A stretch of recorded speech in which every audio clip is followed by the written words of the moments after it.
আজ আমি আপনাদেরকে বোঝানোর চেষ্টা করব এই যে ব্লুটুথের সেন্সরগুলো কিভাবে কাজ করে। প্রতিটা ব্লুটুথের সেন্সর কিন্তু আলাদা রকম হয়।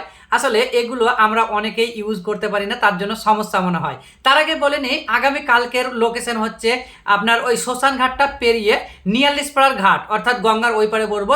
শ্মশান ঘাটটা একটু পার করে চলে গিয়ে একটা স্কুল আছে, স্কুলটার নাম এই মুহূর্তে মনে পড়ছে না।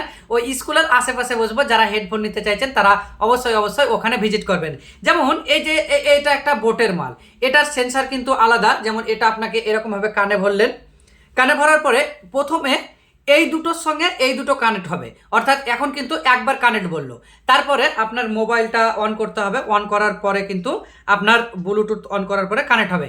আর এই যে এই টাইপের মডেল যেগুলো রয়েছে সেগুলো সেন্সার হচ্ছে এইরকমভাবে কাজ করে, অর্থাৎ এটাকে টিপবেন ফোন চালু হয়ে যাবে, এটাকে টিপবেন ফোন কেটে যাবে, এটাকে টিপবেন গানের যখন থাকবেন তখন গানটাও চালু হয়ে যাবে, এটাকে টিপবেন গানটা কিন্তু আপনার বন্ধ হয়ে যাবে। একই রকম ভাবে এই যে সেই সব থেকে আমার কাছে যেটা বিক্রি বেশি এবং আমি সব থেকে এই মালটাকে ভালো বলে বিবেচিত করে থাকি, তো এই মালটার সেন্সারটা কিন্তু আলাদা রকম। যেমন এটা আপনি বের করলেন, বের করার পরে কানে ভরলেন, এটাকেও বের করার পরে কানে ভরলেন, এবার এই দুটোর সঙ্গে কানেক্ট হবে। অনেক সময় বলে লেফট চ্যানেলের সঙ্গে রাইট চ্যানেল বা পেয়ারিং বলে, পেয়ারিং বলে বলে কানেক্ট হয়ে গেলো অটোমেটিক। কারণ হচ্ছে আপনার দুটো হেডফোনকে আপনি আলাদা আলাদাভাবে ইউজ করতে পারবেন। এবার এটার সেন্সারটা দেখাই আপনাদেরকে। এটার সেন্সারটা হচ্ছে এই যে গর্তটা দেখছেন না, এখান থেকে এইটুকু হচ্ছে এর সেন্সার।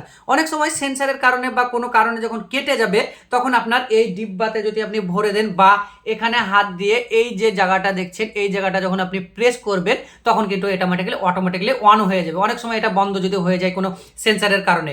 আবার অনেক সময় দেখা যাচ্ছে আমাদের মধ্যে প্রশ্ন জাগছে যে এটা বন্ধ হয়ে যাচ্ছে, ঠিক মতো কানেক্ট নিচ্ছে না, তখন আপনাকে কি করতে হবে, হয় একটা অপশন আপনাকে এটাকে টিপে ধরতে হবে, নাহলে আপনার প্রথম মোবাইল থেকে ব্লুটুথের যে মডেল নাম্বারটা রয়েছে সেটাকে আপনার ফরগেট করে দিতে হবে বা আনপেয়ার করে দিতে হবে।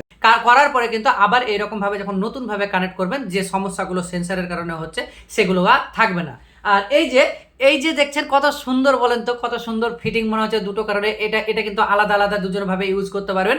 সেন্সারের ব্যবহারটা যদি আপনি শিখতে পারেন তাহলে জানবেন যে ব্লুটুথ ব্যবহার করা শিখে গেছি। আর সত্যি কথা বলতে গেলে আমি নিজেই কিন্তু এসব জানতাম না, কিছু মনে করিয়েন না বলছি বলে। আসলে এসব জিনিসগুলো অনেকজনই কিন্তু ইউজ জানে না। আর এখান থেকে আপনি পুরো জিনিসটাকে কন্ট্রোল করতে পারবেন, এখান থেকে ভলিউম বাড়াতে পারবেন, এখান থেকে গান চালু করতে পারবেন, ফোন রিসিভ করতে পারবেন, অর্থাৎ টোটাল কাজ কিন্তু এই সেন্সার থেকে করতে হবে। তার জন্য এই সেন্সারের ব্যবহারটা আপনি যদি শিখে নেন তাহলে কিন্তু এর সমাধান হয়ে যাবে। আর এই যে আমার কানে ব্লুটুথটা দেখছেন, এটা আপনি একবার চার্জ দেবেন, বিশ্বাস করেন ভাই, এক টানা 25 থেকে 30 ঘন্টা বাজাবেন। এটা আমার নিজস্ব অভিজ্ঞতা থেকে বলছি, কারণ আমি এটা আজকে সারাদিন বাড়তে আছি, আমি ইউজ করে দেখেছি।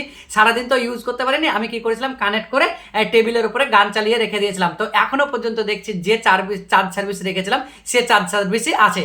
তো যারা হেডফোন নিতে চাইছেন, ব্লুটুথ হেডফোন নিতে চাইছেন, তারা আমার প্রতি ভরসা করে অরিজিনাল মাল না নিয়ে একেবারে অল্প দামের মধ্যে এই টাইপের মালগুলো যদি নেন না, যেমন এটা একটা রিয়েলমির মডেল আপনাকে দেখালাম, এটা একটা পপুলার মডেল একটা চলে এসেছে ওয়ানপ্লাস। প্রতিটা মডেলের আলাদা আলাদা গুণ রয়েছে।